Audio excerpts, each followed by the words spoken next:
فضیلۃ الشیخ مولانا نثار احمد مدنی حافظہ اللہ شیخ الجامعہ جامع توحید بھیونڈی.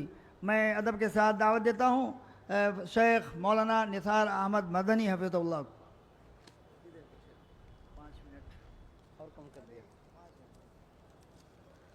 السلام علیکم ورحمۃ اللہ وبرکاتہ. الحمدللہ والصلاة والسلام علی رسول اللہ. اما بعد اعوذ باللہ من الشیطان الرجیم. ان الذین یحبون ان تشیء الفاحشۃ فی الذین آمنوا لهم عذاب علیم فی الدنیا والآخرہ. صدر مجلس، ذمہ داران جمعیت و جماعت، اسٹیج پر تشریف فرما علماء کرام اور ہمارے سامنے موجود تمام سامعین، ہم اور آپ جس دور سے گزر رہے ہیں یہ دور فتنوں کا دور ہے، آزمائشوں کا دور ہے، عریانیت اور فحاشیت کا دور ہے. بے حیائی قدم قدم پر ہمیں نظر آتی ہے، اور ایسے موقع پر جناب عربی محمد الرسول اللہ صلی اللہ علیہ وسلم کا وہ فرمان صادق آتا ہے: لا تقوم الساعة حتى يتسافد الناس في الطرق كالحمير. صحیح ابن حبان کی صحیح روایت ہے، قیامت اس وقت تک قائم نہیں ہوگی کہ لوگ گدھوں کی طرح سے راستوں پر بے حیائی اور بدکاری کرتے ہوئے نظر آئیں گے. ایک روایت میں آتا ہے سب سے بہترین انسان وہ ہوگا جو لوگوں کو یہ تلقین کرے گا ذرا راستے سے ہٹ کر کے یہ فحاشیت کا کام انجام دو. حضرات، آج کا یہ دور جہاں کہیں یہ تقاضا ہوتا ہے، کہیں سے یہ نعرہ اٹھتا ہے میرا جسم میری مرضی، تو کہیں پر یہ قانون باقاعدہ پاس ہوتا ہے کہ ایک مرد سے ایک عورت سے شادی کر سکتی ہے. ہم ایسے دور میں سانس لے رہے ہیں جہاں پر سوشل میڈیا اور جدید وسائل نے یہ واضح کر دیا ہے کہ نئی نسلوں کو بچانا بہت مشکل ہے. صرف 42 لاکھ پورنوگرافی کے سائٹس ایسے ہیں جس میں 42 کروڑ پیجز صرف فحاشیت، عریانیت اور دنیا کے اندر نوجوان نسلوں کو برباد کرنے کے لیے محض مادیت کے نام پر محض کمرشیل انداز میں یہ کام ہو رہے ہیں. اس کے لیے کون کون سے حرب اختیار کیے جا رہے ہیں؟ ذرائع ابلاغ کوئی کم حق ادا نہیں کر رہا ہے. اشتہارات میں جا وجہ ہمیں یہ چیزیں نظر آتی ہیں. ایسے موقع پر تمام مذاہب کو عموماً اور مذہب اسلام کو خصوصاً ہمیں جاننا اور پرکھنا ہوگا، ان تعلیمات کو برتنا ہوگا جن کی وجہ سے ہم بے حیائی کے اس سیلاب پر بند لگا سکتے ہیں. حاضرین گرامی، ہم اگر اسلامی تعلیمات کو دیکھتے ہیں تو ہمیں رسول اکرم صلی اللہ علیہ وسلم کا وہ فرمان آتا ہے جس پر تمام شریعتیں، تمام انبیاء متفق تھے: ان مما ادرک الناس من کلام النبوۃ الاولی اذا لم تستحی فاصنع ما شئت. تمام انبیاء جس بات پہ متفق تھے کہ جس قوم سے، جس جماعت سے، جس علاقے اور قریے سے حیا کا جنازہ نکل جائے پھر وہ قوم شتر بے مہار ہے. اس قوم کو برائیوں کے جس دلدل میں آپ سوچ سکتے ہیں، پا سکتے ہیں. اسلام یہ ہمیں سبق سکھاتا ہے کہ ایمان کی 70 سے زائد شاخیں ہیں، ان میں سے ایک شاخ حیا بھی ہے. اللہ کے نبی صلی اللہ علیہ وسلم نے ہی ہمیں پیغام دیا ہے کہ تمام انبیاء حیادار تھے. آدم سے غلطی ہوئی، ابلیس کے وسوسے کے شکار ہوئے، برہنہ ہوتے ہیں. فَطَفِقَ يَخْصِفَانِ عَلَيْهِمَا مِنْ وَرَقِ الْجَنَّةِ. حضرت یوسف نے حیا کی چادر میں لپٹ کر کے اپنے آپ کو بچایا تھا. حضرت موسیٰ کی سیرت ہمیں بتلاتی ہے حیادار تھے. رسول گرامی صلی اللہ علیہ وسلم کے تعلق سے آتا ہے کہ ایک باقرہ خاتون سے کہیں زیادہ آپ حیادار تھے. آپ صلی اللہ علیہ وسلم فرماتے ہیں ہمارے رب کی صفت بھی حیا، فرشتوں کی صفت بھی حیا.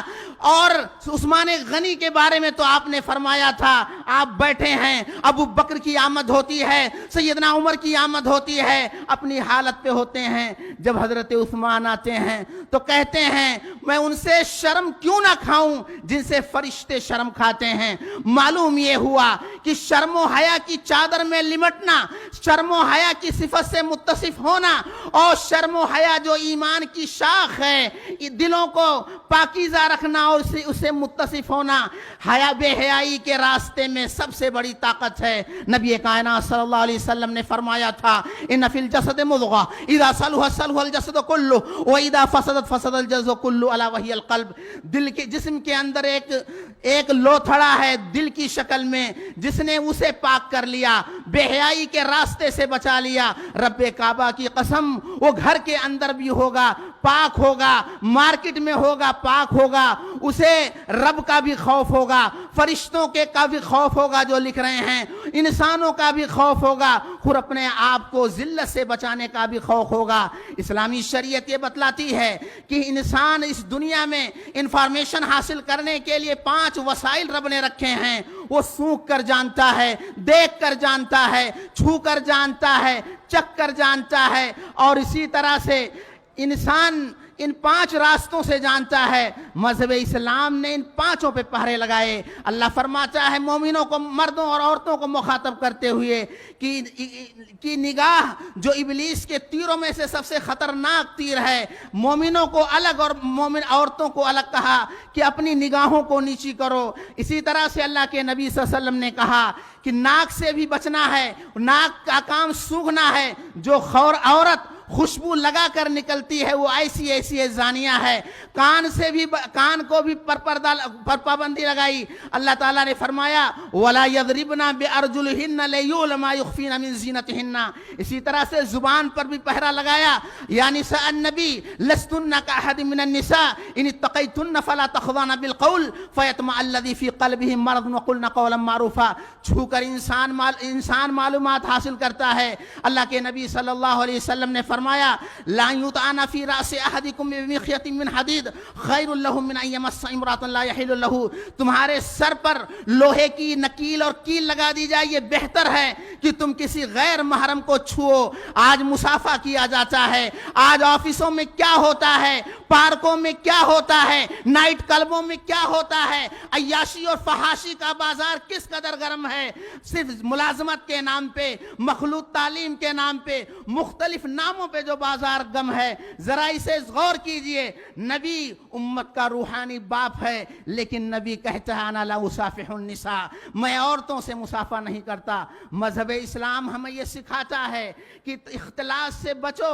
इख्तिलात चाहे घर में मुलाजमा की शक्ल में हो, इख्तिलात चाहे ऑफिस में खादिमा की शक्ल में हो, इख्तिलात किसी भी शक्ल में हो। व इदा सअल्तुमूहुन्ना मताअन फसअलूहुन्ना मिन वराई हिजाब। इस्लाम हमें यह सिखाता है कि बगैर महरम के सफर मत करो। अल्लाह के नबी सल्लल्लाहु अलैहि वसल्लम ने कहा कि कोई मर्द किसी अजनबी औरत के साथ खलवत में ना हो, उसके साथ सफर ना करे। एक शख्स आकर कहता है अल्लाह के नबी मैंने अपना नाम जंग में लिखवा लिया है और मेरी बीवी हज के लिए निकली है। अल्लाह के नबी ने कहा जाओ तुम अपनी बीवी के साथ हज करो, ये फर्ज है, और तुम्हारा जो नाम जंग में लिखा गया है नफली काम है। अल्लाह के नबी सल्लल्लाहु अलैहि वसल्लम ने हमारे इस पर पाबंदी लगाने के लिए पर्दे को वाजिब करार दिया, लिबास को जिसका मकसद शर्मगाहों की हिफाजत है। अल्लाह के नबी सल्लल्लाहु अलैहि वसल्लम ने हदीस में फरमाया कि क़यामत के दिन निसाउन कासियातुन आरियातुन माइलात मुमिलातुन रुऊसुहुन्ना का अस्नमतिल बुख्तिल माइला। आज जो खवातीन कपड़े पहनकर बढ़ाना है, अल्लाह के नबी ने कहा क़यामत के दिन ना तो वो जन्नत की खुशबू पाएंगी। जन्नत की खुशबू हालांकि बहुत करीब लोगों से होगी। ये मुख्तसर लिबास, ये टाइट लिबास, ये बारीक लिबास, ये बुरके के ऊपर जीनत का इजहार, ये और इस किस्म की बेशुमार इस्लामी तालीमात हैं जो इस्लाम सगे भाई बहनों को 10 साल की उम्र में एक साथ बिस्तर पर सोने की इजाजत नहीं देता। अहले दुनिया को ये पैगाम है जो इस्लाम नाबालिग बच्चों को 3 गफलत के औकात में फजर से पहले, जोहर के बाद और इसी तरह से गफलत इशा के बाद उनके कमरे में बिला इजाजत जाने की इजाजत नहीं देता। वो मजहब इस्लाम बेहयाई के खात्मे के लिए अगर मुकम्मल निज़ाम और सिस्टम नहीं रखता है तो रब्बे काबा की कसम हमें कहीं नहीं मिलेगा। इसलिए आओ अहद करें, अपनी नई नस्लों को बचाने के लिए फिक्रमंदी और एहसास पैदा करें, क्योंकि पिछले 20 साल में जो नहीं था अब बहुत कुछ हो गया है। अगर अब भी ख्वाब गफलत में पड़े رہے تو پھر بہت دیر ہو چکی ہوگی. اللہ رب العزت سے دعا ہے کہ الہ العالمین تو ہم اور آپ کو اپنی اپنی ذمہ داری چاہے گھر کے ناحیے سے ہو, معاشرے کی ناحیے سے ہو, جمعیت و جماعت کے ناحیے سے ہو, ہر ناحیے سے ہمیں اپنی ذمہ داری کو نبھانے کی توفیق دے, اور ہمیں ویسٹرن کلچر جو آج پورے طور پر ہمارے معاشرے میں آ چکا ہے اس سے اپنے معاشرے کو بچانے کی توفیق عطا فرما. آمین. تقبل یا رب العالمین. السلام علیکم ورحمۃ اللہ وبرکاتہ.